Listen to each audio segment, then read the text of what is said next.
Welcome back to the Igniting Dreams Within podcast. We solve life and business problems that transform businesses and individuals into happier and fulfilled ones. I am your host, Ebenezer Mawulo, and on this episode, we are talking about how to discover your gift. It's been said that the biggest tragedy in life is living a life without purpose. And I would go further to say that even worse than that, it's living a life of purpose but not discovering your gift. Even worse than that is you discovering your gift and not making money out of your gift. You cannot provide for yourself just by the discovery of your purpose. You need to also discover the gift that's trapped or the gift that contains that purpose. Not only should you go to that extent, but you should learn how do you monetize that gift to help you fulfill that purpose that you have. When you discover your gift, when you discover how do you align the gift that you have with your purpose, when you discover how to monetize that gift, you will become a happier and fulfilled person. You know, the biggest tragedy that we have, particularly we, the black community or Africans, is that we have been taught to be so humble. And we've been indoctrinated to think that money or making money or profiting from your gift is somehow not good or it's somehow a sin. But it is not. It is not. You cannot feed yourself with passion. You don't eat passion. You don't wear passion. You don't take your children to school with passion. You take your children to school with the money that you are generating from your gift. You take your wives out on dates with the money that you are generating from your gift. You provide for your family with the money that you are generating from your gift. Now the question is, how do you discover this gift that Ebenezer Mawulo is talking about? Oh, there are 7 keys that I think will add value unto you that would help you to become a happier and fulfilled one as you are trying to discover your gift. The first thing that you need to do for you to discover your gift is to look back or to reflect on your childhood. Why do you do that? Because when you look back on your childhood, you would find there are certain things that you enjoyed doing. You'll find that there were certain places you liked being in. You'll find that there were certain activities that when you were doing, it brought out the child in you. It brought out the excitement in you. So when you look back on your childhood, you get clues to your future. You get to remember the cartoons that you loved, the cartoons that you used to love, that ignited the fire, that ignited the passion in you. Look, the first place to look at when you are discovering your gift is to look at your childhood. Remember your childhood memories. What made you laugh? What did you enjoy doing? What brought out the very best in you? Now, when you look back into your past and you are reflecting on your childhood, you will discover who you aspired to be. The second thing that you and I need to do for us to discover our gift or our leadership gift that will make us stand out in the marketplace, or our leadership gift that will make us thrive in these times of change, or that would make us thrive in this 4th industrial revolution, is to look at our role models, those who inspire you. You know, when you look back on your life, you'll find that those who inspired you or those who continually inspire you today are the clues of who you desire to be. Say, for example, your leadership gift could be the gift of singing. It would be the gift that would help you to fulfill your purpose. Now, when you look back, because your gift is in singing, you realize that there are singers that you love, or there are role models or singers that you look up to, that you desire to be like. So your role models would give you they are a picture of you manifesting that gift you have, the role models that you have, or the people you desire to be or to be like reveal to you what your gift is. It's been said that likes attract. You cannot be attracted to a gift that is not yours. You cannot be attracted to something that does not stir up something in you. Maybe let me use the analogy of a relationship. You shouldn't be with someone who does not stir passions and desires in you. You should be with that person who, when you're thinking of a Lord God Almighty, oh my God, when you have a gift that's waiting to be manifested, it will attract you to certain people. And when it attracts you to those certain people, it's giving you a clue to say, "Ebenezer, I am your gift, let me out."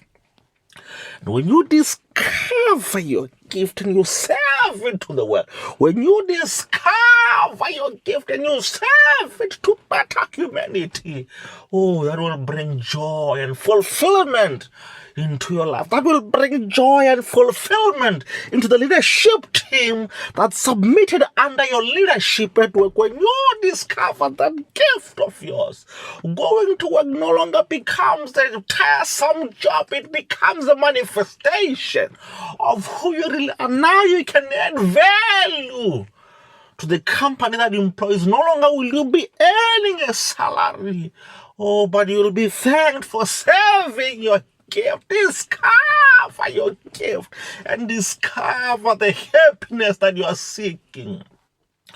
A few days I was checking the World Happiness Index, and my God, I don't know what's happening to us. But we seem to be unhappier these days. And one of the causes of unhappiness is that we are not manifesting who we really are. I know the pain of not manifesting who you really are, trying to look for happiness elsewhere. I remember when I got out of high school and I was going to university. And when you're just going to university, you think, because you've been conditioned, you've been taught, or you've been preached to, that when you go to university, give your very best, because after varsity you're going to get a job. And you would have even gotten some of your community members or older guys who went to varsity who would come and share with you. I remember my mentor. I'll bring him on the podcast. When we were in high school, he shared with us how great varsity is, how great being at university is, that you would even party. And he said that's the best place where you would feel it so much joyful. Not only will you be pursuing your career, you would be so happy and fulfilled and content. And I bought that and I went to university. And I found myself miserable many a time. Finding myself crying myself to sleep because I was so depressed.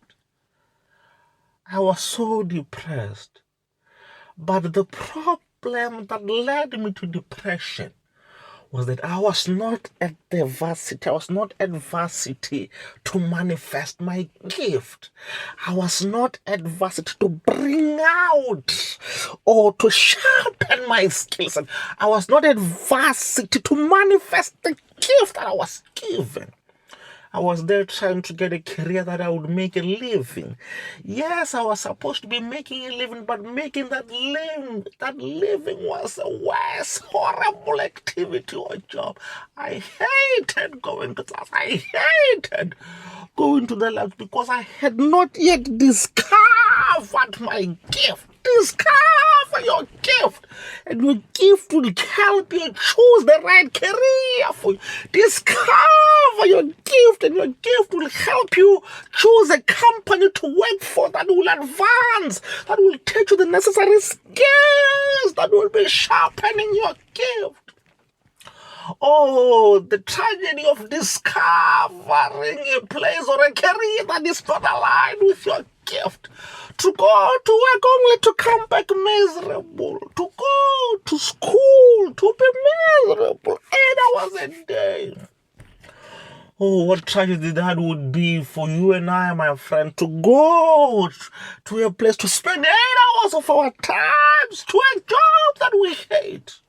Only because we're not so wise and bold to discover our gift. Discover your leadership gift and dominate the marketplace. Discover your leadership gift and find ways to monetize that gift. Discover your leadership gift and let it help you feed yourself and your family.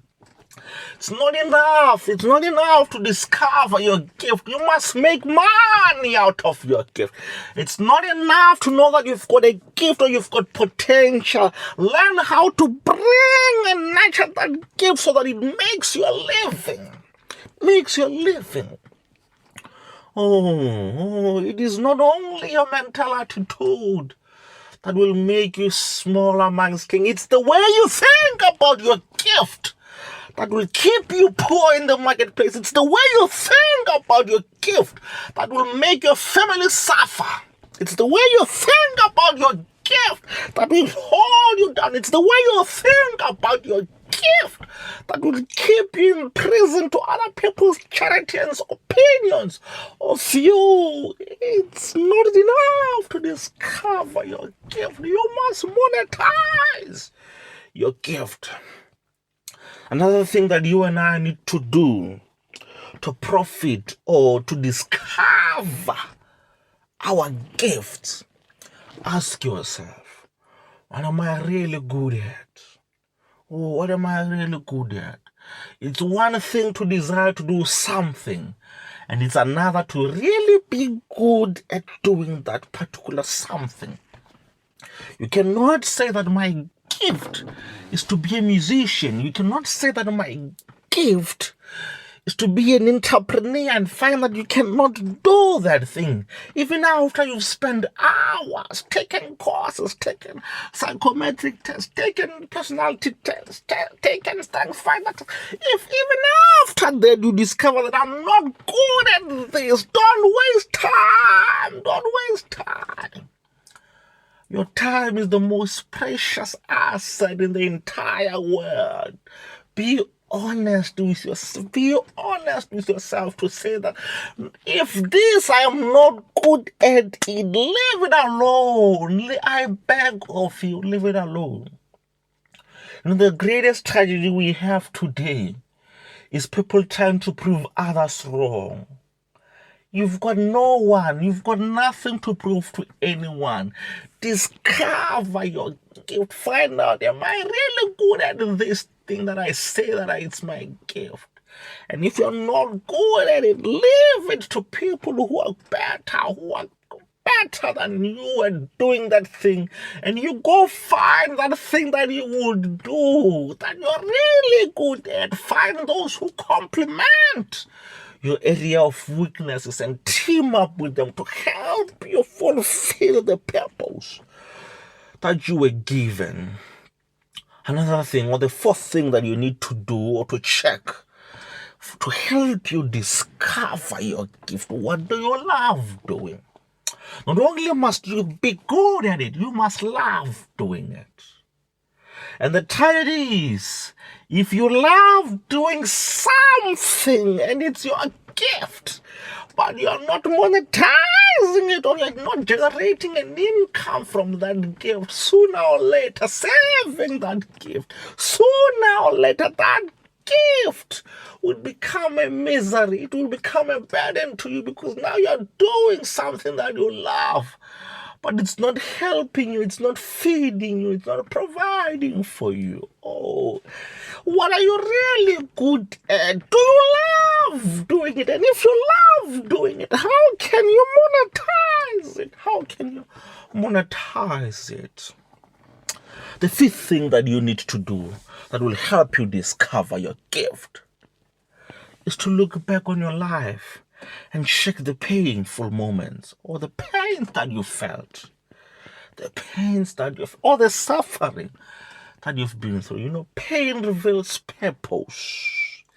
It is our pains, when it's looked at in the right perspective, that will reveal unto us our gifts and our purposes. The thing that you felt the most pain in is a clue of what your gift is. You'll find that you felt so much pain when you watched musicians being taken advantage of. Or you would feel pain when you see crime happening in the community. Or you've even suffered at the hands of criminals in the community. And now you can't sleep because it's making you, it's breaking your heart.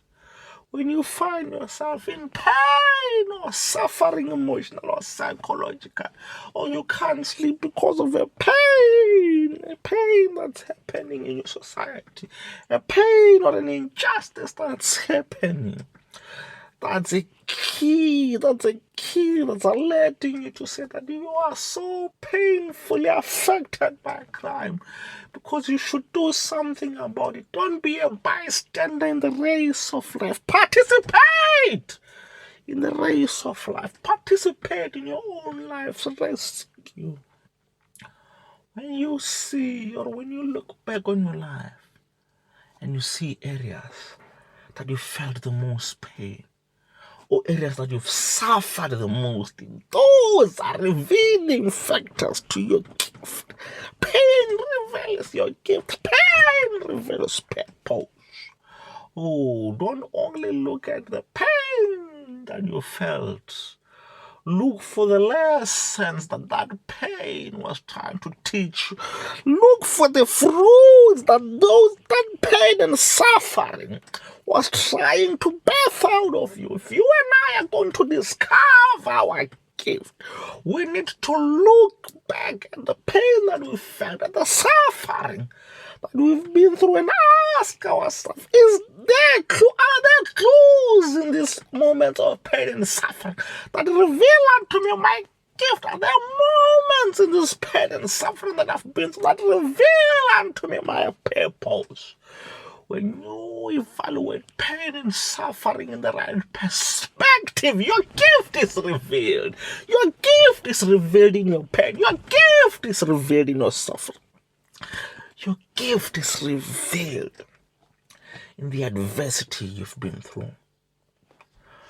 The sixth thing that you and I need to do that will help us to discover our gifts is that look for the places where you invest most of your time, where your resource, where your greatest resource of time is invested. It will reveal unto you your gift, or the gift that it is that you have. Oh, look at where you are spending your time. Are you spending your time listening to music? Are you spending your time listening to preachers? Are you spending your time with entrepreneurs? Are you spending your time with artists? Are you spending your time with actors? Where your time is spent the most reveals the gift that it is that you have, because you're watching other masters have, and they ignite the passion in you. Where your time is spent, it's where your gift lies. Where your time is spent reveals your purpose. What time? What's consuming your time? Who do you love to see serving their gift? What do you spend most of your time doing? Hopefully, you're not just wasting time there, because there's a difference between watching masters who inspire and ignite the dream within you, and you just squandering your time doing meaningless activities. There are times for entertainment. There are times for fun. But don't look at your areas, only your areas for fun. Say, no, this is my purpose or this is my gift. No. Which masters do you spend your time watching? If you like music, when you spend time with friends who are in the studio discussing music, discussing the tones or the sounds or the different melodies that you can play around with, that reveals your purpose, that reveals the gift that you are carrying within you. Where do you spend most of your time? Who do you spend your time with? I'll show me your friends and I'll show you your future. Show me your mentors who inspire you and I'll show you your future. Show me your role models who you spend time watching and I'll show you your future. Show me those you spend most of your time watching their lives and I'll show you your gift. And the last thing that you and I need to look into or to interrogate that will help us to discover our gifts, what it is that you dream of doing, or what is it that you dream of spending the rest of your life doing? Or in another frame, if you had all the money in the world, if you had everything that you desired or you dreamed of, what would you then spend the rest of your life doing? That thing you would still desire to do even when you've got all the money in the world, when you lack nothing. When you've got your dream yacht, when you've got your dream house, your dream car, your dream jet,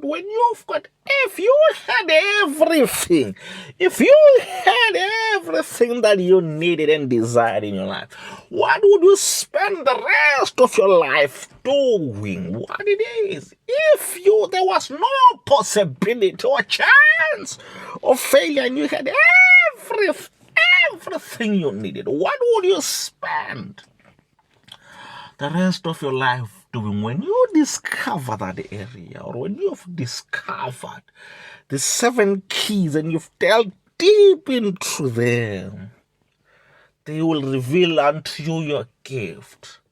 And when you've discovered your gift and you go out there to serve your gift, you'll be happier and you'll be fulfilled. When you go out there to help other people with the gift that it is that you have, you will become happier. When you go out there to use your gift to complement others, you will be fulfilled. Because, my friend, that is what life is about. Life is about finding joy in fulfilling our purpose.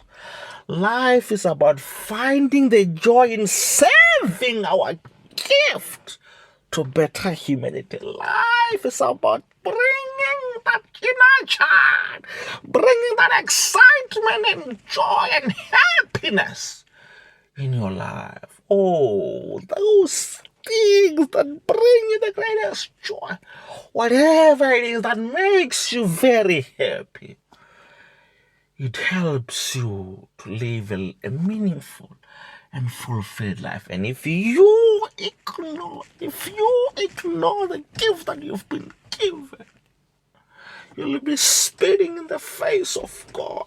If you ignore the gift that God Almighty has given you,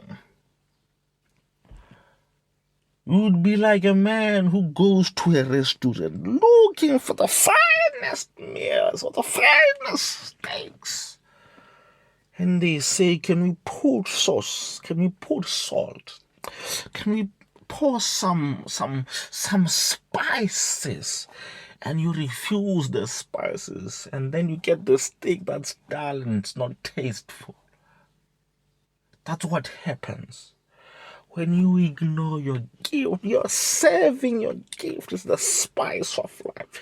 Serving your gift, whether to better a company, to help a company, transform lives, or whatever it is that you do that helps you serve your gift, you are coming closer and closer and closer to becoming a world changer. The people who change the world are not the people who complain. The people who change the world are those who discover their gift and they serve their gifts to better humanity. The people.